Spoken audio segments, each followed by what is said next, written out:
લેતા. આપણે સરકારો ચલાવવાનો મતલબ શું છે મિત્રો? અંતે ઘોળાતું ક્યાં સુધી પહોંચ્યું? મા અમૃતમ કાર્ડ તમે કઢાવીને જાઓ તો 2 લાખ રૂપિયા સુધીની સારવાર. મારી સામે જેટલા બેઠા છે ને સાહેબ, કોઈ પણ ગામમાં તમે ક્યાંક ને ક્યાંક પૂછજો તો તમને ગામમાંથી 2-5 દર્દીઓ મળશે કે અમારી પાસે મા અમૃતમનું કાર્ડ હતું એટલે અમારે કાંઈ બિલ ન ચૂકવવું પડ્યું ને અમે દવાખાને હાજા થઈને વી આવ્યા. હવે આ લોકોને કેમ સમજાવવું કે આ તમને ન દેખાય? આ તમને ન દેખાય, આ જોવા માટે તમારા મનની અંદર દયાના, કરુણાના એના ભાવ તમને વારસામાં મળેલા હોય તો તમને આ દેખાય. આ તમને ન દેખાય. સાહેબ, આપણે બહેનો બહુ મોટી સંખ્યામાં આવ્યા સભામાં, એટલે તો નખત્રાણા વાળાને અભિનંદન. આટલી બધી બહેનોને તમે સભામાં લાવ્યા. મોટે ભાગે શું આ બધા કે તમારું કાંઈ ત્યાં કામ ન હોય, રાજકારણની સભા છે એટલે અમે રોડવી લેવું. રોડવી લેવાને બદલે બહેનોને લાવવાની સારું કર્યું. હા, તો ખરીદી કરવા આપણે જાય તો બાર્ગેનિંગ કર્યા વગર લી કોઈ ચીજ એ હો કે આપણે 60 કહી, પછી જેવો લેવા વાળો ને જેવો દેવા વાળો. આ બેનું રોજ શાકભાજી લેવા જાય, લગભગ એના શેઠે ફિક્સ હોય, એકાબીજાને પ્રાસ મળી ગયો ને એટલે લગભગ ત્યાંથી જ લેતા હોય. પણ તોય રોજ એની હારે હોતા ને ધડ કરે એમ, એટલા જ હોતા છે. અને ઓલો મક્કમ થઈ જાય કે કાંઈ નથી મારે ભાવ ઉતારવો, તો છેવટે મરચાં કોથમી નખાવે 2 દાણા મરચાં, પછી એની ખરીદી થાય. આ વાત સાચી છે? કોઈ પણ ચીજની ખરીદી તમે કરો એમાં બાર્ગેનિંગ વગર કોઈ દિવસ આપણે ખરીદી કરતા હતા નહીં. મેડિકલ સ્ટોરે તમે જાઓ તો કોઈ દિવસ બાર્ગેનિંગ કરતા હતા તમે? આ જ છીએ આપણે જે શાકભાજી બાર્ગેનિંગ કર્યા વગર નથી લેતા. એ મેડિકલ સ્ટોરનું 100 રૂપિયાનું બિલ હોય તોય એને ચૂકવી દેવાનું, 5000નું બિલ હોય તોય ચૂકવી દેવાનું, 142 રૂપિયા 47 પૈસા એવું બિલ આવે તો 47 પૈસા કોઈ દિવસ આપણે ઓછા નથી આપતા. અને આપણે એને આપી દઈએ બાધા પૈસા, એની પાસે છૂટા ન હોય તો વિક્સની ટીકડીયું પકડાવી દે. આપણે ખીસું વિક્સની ટીકડીઓનું ભરીને ઘીરે જાય. ઘરના કે આપણા ઘરમાં કોઈને આ શિયાળામાં શરદી નથી, આ તમે આખું ખીસું ભરીને ક્યાંથી આવ્યા? આવું થાય છે કે નથી થતું કહો? અને આટલી બેઠેલી સભામાંથી કોઈ એમ કીધું કે ભાઈ આપણે આ મેડિકલમાં બાર્ગેનિંગ નથી કરતા, તો એનો અર્થ એ થતો હતો કે ત્યાં આપણે છેતરાતા નહોતા. પણ આપણને ખબર નહોતી અને સરકારોને આપણને ખબર એટલે સરકારને જ ખબર પડવાનો. પણ આજે હું આ નખત્રાણાની સભામાં દેશની ગરીબ જનતા વતી, નરેન્દ્રભાઈ મોદી વતી એમ કહેવા માંગુ છું કે આખા દેશના મેડિકલ સ્ટોર હારે આપણા વડાપ્રધાને એક હારે બાર્ગેનિંગ કરી નાખ્યું. 100 રૂપિયાની દવા 20 રૂપિયામાં મળે એવા જેનરિક દવાના સ્ટોર આખા દેશમાં 3000 જેટલા સ્ટોર ખોલ્યા. આખા દેશમાં 3000. સાહેબ, મેં સ્ટેન્ટ બેહાર્યું છે, મને ઝટકો આવી ગયો હતો. ગામની કરીએ એટલે આવે ને, શું થાય? નહીતર આવે એવું હતું નહીં, પણ આ બધા જનતી એને લાવી દે એમાં આવી ગયો. મને સ્ટેન્ટ બેહાર્યું. અને તમે ઘણા બધાને ઓળખતા હશો, ઘણા બેહાડ્યું હશે. તો એ 1.5 લાખથી શરૂ થતું હતું, 1.25 લાખ, 1.5 લાખ, વળી વિદેશનું કઈ 2.5 લાખમાં હોતે ને દાબતા હતા. પછી ત્યાં તો કઈ આપણને ભાન ન હોય, આપણને હુવડાવી દીધું હોય કડક કરીને કે તું તો બોલતો જ નહીં, એવો બીવડાવી દીધો હોય. તો લગભગ અડધા તો બીકમાં મરી જાય છે, કાંઈ ન હોય તોય. હાર્ટ એટેક એમ કહીને અડધાથી એમને પડી જાય છે. હકીકત એમાં એવું કાંઈ છે નહીં. તો એ 2.5 લાખ, 1.5 લાખ, 2 લાખ જેવો દર્દી અને કેવી ગાડીમાં આવ્યો છે એ પ્રમાણે એના બિલ બને છે. તમારે જોઈ લેજો. આ તમે ઓલો ખબર પડે ને ત્યાં તમે લઈ જાઓ ને કાર્ડિયાક વાળામાં, આ પીઠમાં કોથળા ઉસકાવવાનું કામ કરે છે, તો સલાહ આપ્યો કે આમાં કઈ ગભરાવા જેવું છે નહીં, સવાર બપોર હાલતા થાવ ને 60 ને રોટલો ખાવ સારું થઈ જાય. તો એવી સલાહ આપે. અને ખબર પડે કે આ ફોર્ચ્યુનરમાં આવ્યો છે એટલે 2.5માં ઇમ્પોર્ટેડ કરીને ફિટ કરી દે. પછી કઈ સ્પ્રિંગ નાખી આપો ગીગો જાણે, અંદર તો કઈ ખોલીને જોવાતું નથી. તો નરેન્દ્રભાઈએ આના મેન્યુફેક્ચરરને બોલાવ્યા અને એને પૂછ્યું કે આ તમે બનાવો છો કેટલામાં? તમને બધાને જાણીને આશ્ચર્ય થશે સાહેબ, એ મેન્યુફેક્ચરિંગ વાળાએ નરેન્દ્રભાઈ મોદીને વડાપ્રધાનના કાર્યાલયમાં રૂબરૂ માહિતી આપી કે અમારે આની પડતર કિંમત 7,000 રૂપિયા છે. 7,000 રૂપિયામાં જે ચીજ બનતી હતી એ 1.5 લાખમાં આપણા હમણાં સુધી આપણને ઓરાવી. 1.5 લાખમાં. અને આની કોઈ પૂછપરછ કરી નહીં. હિન્દુસ્તાનનું રાજ તમે 50 વર્ષથી ચલાવીને કોંગ્રેસના મિત્રો ગુજરાતના વિકાસને ગાળ્યું દેવા માટે ગુજરાતમાં ફરીને મત માગો છો. તમે અમારા આ પાયાના પ્રશ્નોને અડ્યાય નથી. એની વાત તો કોઈક દિવસ લોકોની સામે જઈને કરો. નરેન્દ્રભાઈએ આખા દેશની અંદર કાયદો કરીને કરી દીધું કે 28,000 રૂપિયાથી વધારે આ દેશનો કોઈ દવાખાના વાળો લઈ નહીં શકે. અને અટાણે 20-25,000 કેટલાયને બેહાડી દીધા ને એ હંધાય સાયકલો મીડ્યા થાકવા, કોઈને પ્રોબ્લેમ નહીં. 1.5 લાખમાં હોપારી વેતરે એમ વેતરતા હતા. હવે એ બધાય ઉપાડો લઈને આવે તો ખરા ને હામાં. આજે ઉપાડો લઈને સામે આવ્યા છે ને એ બધા આવા છે. એને ક્યાંક ને ક્યાંક મોદી સાહેબે બૂચ મારેલું છે એટલે ઉફાળો આવ્યો છે.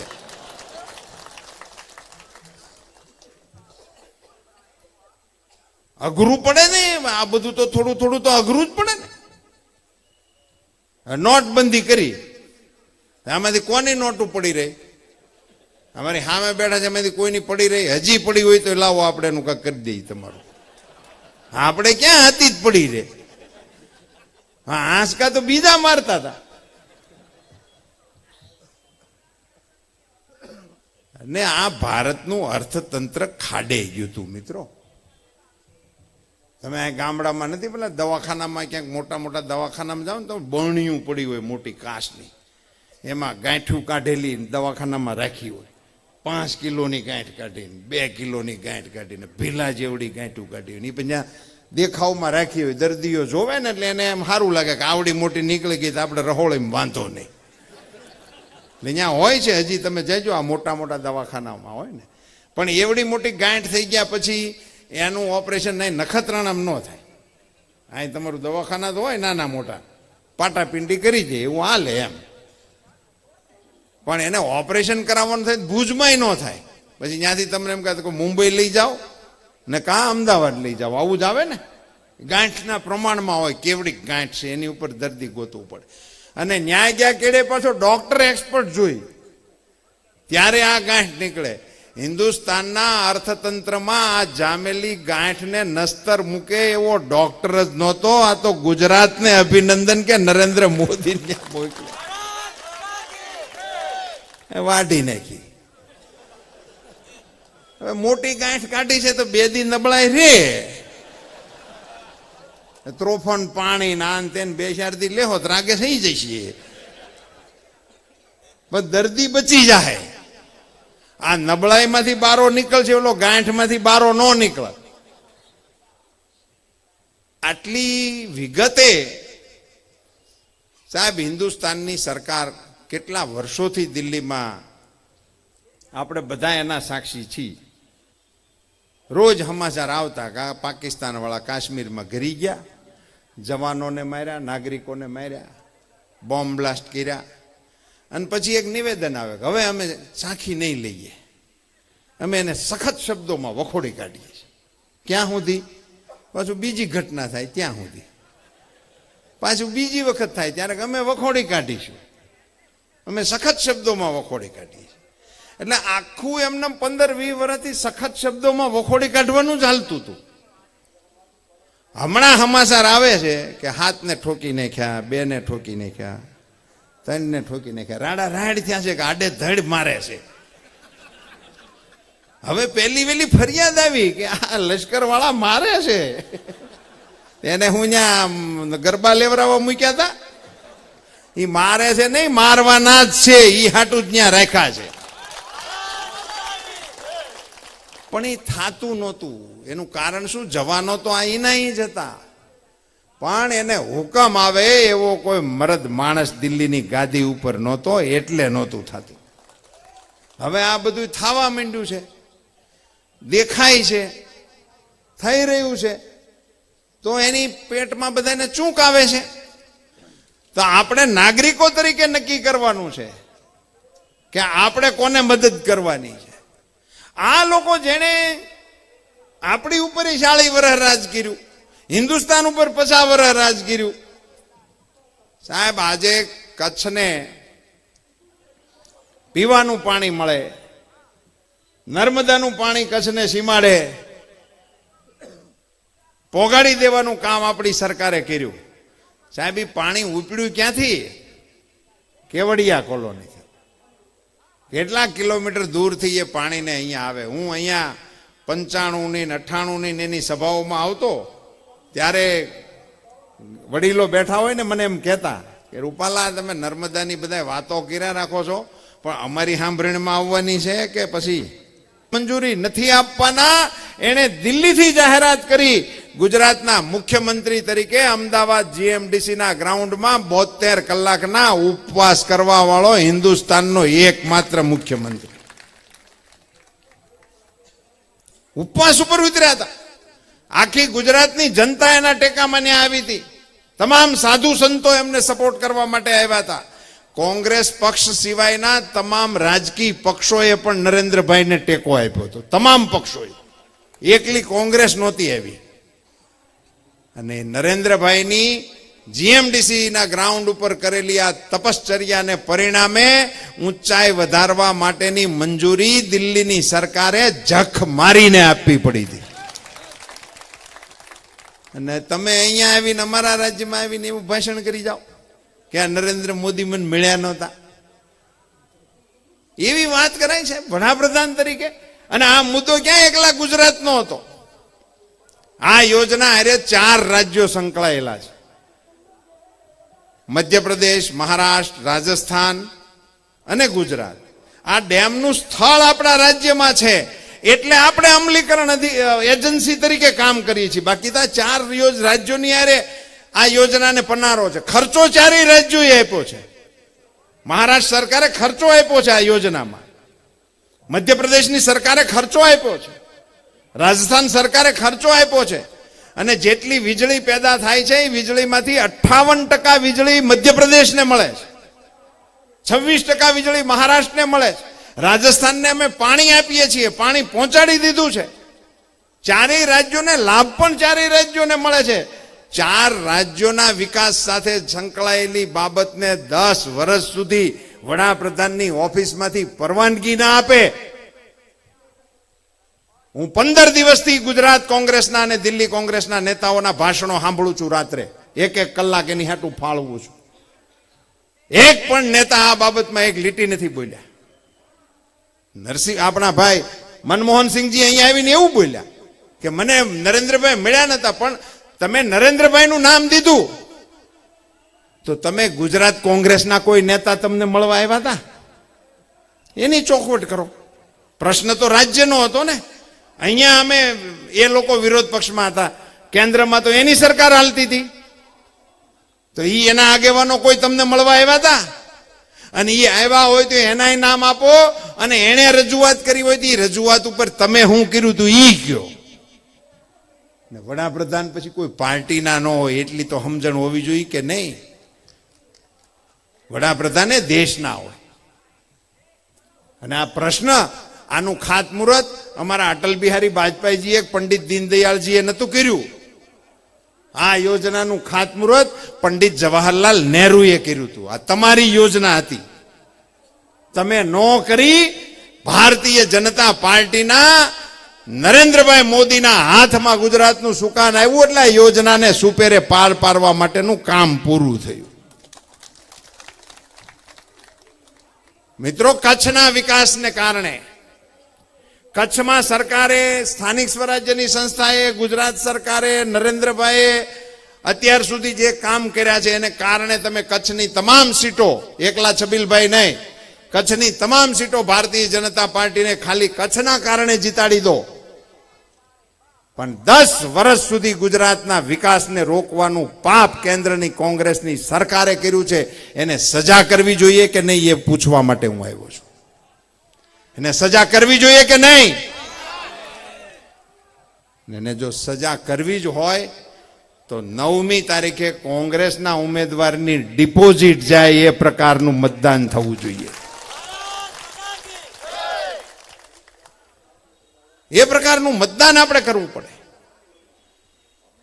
મિત્રો, આ લોકો જે વાતો કરી રહ્યા છે લોકોને ગુમરાહ કરવાની, હું તો એમ કહું છું મિત્રો કે 18 તારીખે પરિણામ આવી જશે, ચૂંટણી પૂરી થઈ જશે, પછી આપણે દુનિયા સામે આ બોલશું કે અમારા ગુજરાતમાં લાઇટ નથી, અમારા ગુજરાતમાં પાણી નથી, અમારા ગુજરાતમાં રોડ નથી. આવું આપણે આ ચૂંટણી પછી બોલશું. રે મત તો આગળ જ્યાં જવાના છે ત્યાં જશે. તમે ગુજરાતને દુનિયામાં બદનામ કરવાનું છે ને માટે કરો છો. કાંઈ નથી થયું, કાંઈ નથી થયું. અહીંયા કચ્છમાં 10,000 રૂપિયા વીઘો જમીન કોઈ લેવા વાળું હતું? 10,000 રૂપિયા એકરે કોઈ લેવા વાળું નહોતું. 10 લાખ રૂપિયા ટાણ કોઈ વેચવા વાળા છે? હા, કાંઈ નથી કર્યું તો હેમાં હવામાંથી ભાવ વધી ગયા. અને 10 લાખ રૂપિયા તો સીમાડાનો ભાવ છે. જેને રોડની પટ્ટીઓ વડી ગઈ છે તો 4 વાગ્યા સુધી ઉઠતાય નથી. તો 4 વાગ્યા પછી મળો એમ.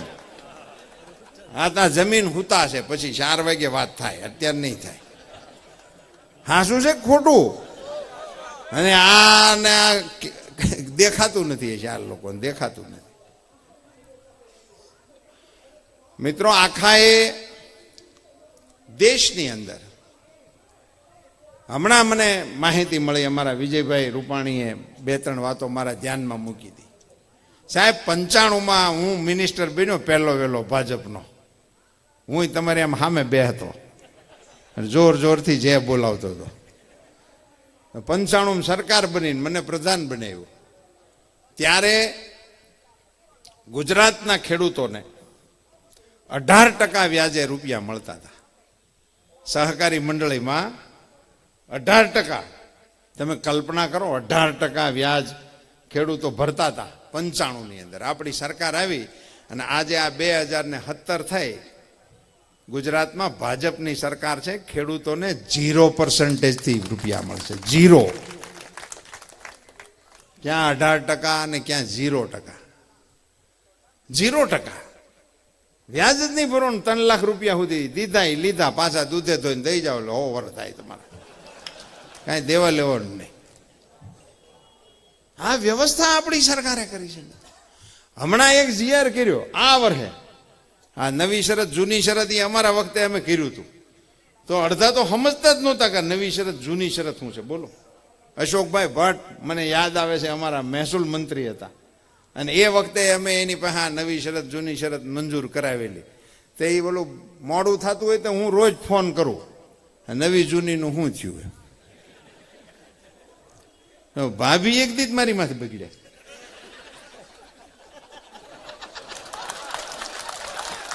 તમે જ્યોતિ ભાભીને રીતસર પૂછી શકો છો, કોઈને પરિચય હોય. હજી છે, ભાભી તો છે. ભૂષણના મમ્મીને કોઈક મળે તો હાલતા તો કોઈક દી પૂછજો કે તમને આ રૂપાલા એ શું થયું હતું. તો મને કે હું અહીંયા ઘેરે કાંઈક કામે જઈ સીડ્યો તો મને કે તું રોજ ઉઠીને નવી જૂનીનું શું કીરા રાખે તું તારો ભાઈ. અરે મેં કીધું ભાભી, આ નવી શરતની જમીનમાંથી જૂની શરતમાં કરાવવા હાટું થઈને હું અમારા ભાઈ વહે મહેનત કર્યા રાખું છું. હું જૂની કરાવવાના મતનો છું, તમે ઉપાધિ કરો.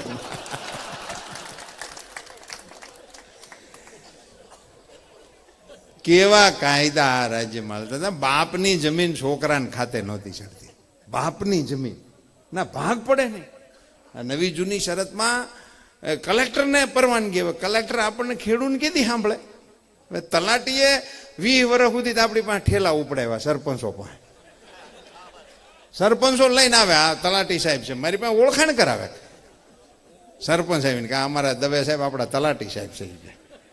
ઠેલો તું ઉપાડમાં, તું સરપંચ છો. આવું કેટલાય સરપંચોને મારે કહેવું પડતું હતું. હવે એમાં એ કલેક્ટર કીધી એને પરવાની કહેવાય. દલસુખભાઈ આપણા મહેસૂલ મંત્રી હતા કોંગ્રેસની સરકાર. હું દલસુખભાઈને મળું, મેં કીધું સાહેબ આ ખેડૂતનું કાંઈક કરો, તમારી પાસે અટાણે અધિકાર છે અને આવું અમને હેરાન કરે એનું તો કાંઈક રસ્તો કાઢો. તો હું એને મંજૂરી આપવાનું કહી દઉં છું. તે વળી મેં વિસ્તારમાં જઈને કીધું કારણ ખેડૂતોને અરજી કરો, મંજૂરી મળી જાય નવી શરત ભાગ પાડવાની. પછી હું તો ભૂલી ગયો. વળી પાછું 3-4 મહિને ક્યાંક કોઈક ગામડામાં ક્યાંક જવાનું થયું. મેં પૂછ્યું એટલે મંજૂરીઓ મળે છે? તો ખેડૂતોએ કીધું કે હા સાહેબ મંજૂરી મળે છે.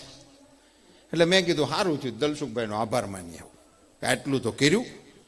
ત્યાં વળી એક અમારે કાકા થતા હોય એ રહી ન શકે કે તું ઉતાવળો થામા, મંજૂરી મળે છે પણ થોડીક મોંઘી પડે છે. બોલો. એટલે મેં કીધું નક્કી પાછો કાંઈક ગૂંસવાડો થયો લાગે છે. એટલે મેં વિગતવાર પૂછ્યું, મેં કીધું શું ભાવી પડે છે કહો. એટલે આપણે એને રજૂઆત કરતા મને ફાવે. તો મને કે અમારે 4 છોકરા હોય તો કલેક્ટરને 5મો ગણવો પડે કે. બોલો આ ભાવ.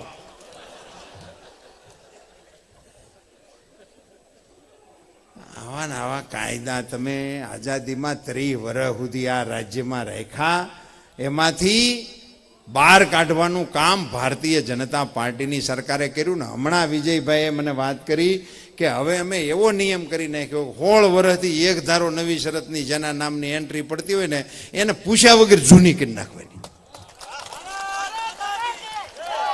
ખેડૂત પૂછવાનું નહીં, એ નવી હોય જૂની એન્ટ્રી જ પાડી દેવાની.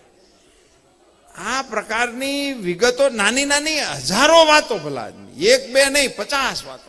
આ લાઈટ હમણાં કોંગ્રેસના આગેવાનોએ જાહેરાત આપી કે અમે 2 મહિને બિલ આવે છે એને બદલે હવે 1 મહિને બિલ આવે એવું કરી દેવું. બોલો ચૂંટણીમાં વસન આપ્યું, એનું વસન ફરે છે. એટલે મેં કીધું તમે બિલ વરહદીનું એટલે મહિનાનું 2 મહિનાને બદલે મહિનાનું કરીને મત માગો છો. આ 24 કલાક આપી એનું શું? એ કે તમે ભલે 24 કલાક આપી પણ અમે બિલ મહિને આપશું. મેં કીધું આ સારું છું મહિનાનું કીધું, નકર એમ કે 1 મહિનો એડવાન્સ આપતા જાઓ. કશું કરવાના નથી, કશું કર્યું નથી અને રાજ્યના અને વિકાસના વિરોધી કોંગ્રેસીઓને સબક શીખડાવવા માટે હિન્દુસ્તાનની અંદર મિત્રો ગુજરાતનો જે દેશમાં ડંકો વાગે છે ને એનું કારણ નરેન્દ્રભાઈ મોદી 3 ટર્મ સુધી આપણા મુખ્યમંત્રી રહ્યા ને એને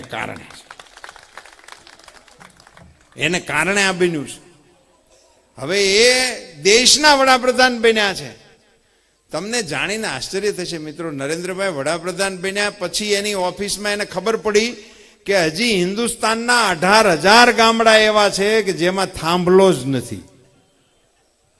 આ કોંગ્રેસીઓના કાનમાં કહેજો કે તમે નથી થયું કરીને જે સરકારમાં અમારી સરકાર ચૂંટાણી ને 18,000 ગામડા હિન્દુસ્તાનના એવા છે એને જે વીજળી નહીં થાંભલો જ નથી જોયો. ગુજરાતમાં જેમ 18,000 ગામડાને આપણે 24 કલાક વીજળી આપી, 1 વર્ષ પછી હિન્દુસ્તાનનું એક ગામ એવું નહીં હોય કે જેમાં વીજળી નહીં હોય. 1 જ વર્ષ હવે બાકી છે. હિન્દુસ્તાનના તમામ ગામડાઓને વીજળી આપવાનો કાર્યક્રમ આપણે કરી રહ્યા છીએ. મિત્રો પાયાના પ્રશ્નોને ઉકેલવા માટે માણસ પુરુષાર્થ કરી રહ્યા છે. 18 કલાક કામ કરે એવો વડાપ્રધાન પહેલી વખત આ દેશને મળ્યો. 18 કલાક કામ કરે. આપણને શરમ આવે કે આપણે શું કરીએ છીએ. જે માણસ વડાપ્રધાન થયો પછી તો આરામ ન કરે. આજે એને 3 વર્ષ થયા, હજી સુધી હાથમ આઠમની રજા નથી પડી. અમારે તો ઈ પ્રોબ્લેમ, એને પડે નહીં વચમાં અમારે એનું હાલે છે. ઉભે ભાલે એમને આમ સામાન એમનું ઘોડા ઉપર જ જીન હેઠા જ નથી ઉતારવા દેતા. અહીં ગુજરાતમાં હતા તે મારો તો અનુભવ હતો એમ. એક દી રાત્રે હું એને ફોન ઓછા કરું પણ કોઈક અટાઈટનું આવ્યું હોય તો કરવું પડે એવું હોય તો કરું. તો મેં ફોન કર્યો તો 11, સાડા 11 જેવો ટાઈમ થઈ ગયો હતો. ફોનમાં જે કામ હતું 2 મિનિટમાં મેં કહી દીધું, એણે હા પાડી દીધી, વાત પૂરી થઈ. પણ નંબર જોઈને મને ખબર પડી કે આ તો નંબર ઓફિસનો છે. એટલે મેં પૂછ્યું, મેં કહ્યું સાહેબ હજી ઓફિસમાં બેઠા? મને કે હા હવે થોડુંક છે પતાવીને પછી જાઉં છું. હવે મેં કીધું 11:30 થયા, હું પતાવીને જાઉં છું. તમારે તો કોઈ મિસ કોલ કરે એવું છે નહીં, બહાર બુંગણ હલવાના બધાયના.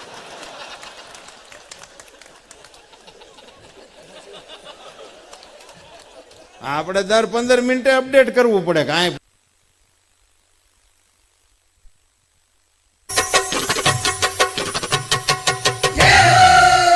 એક અબડાસા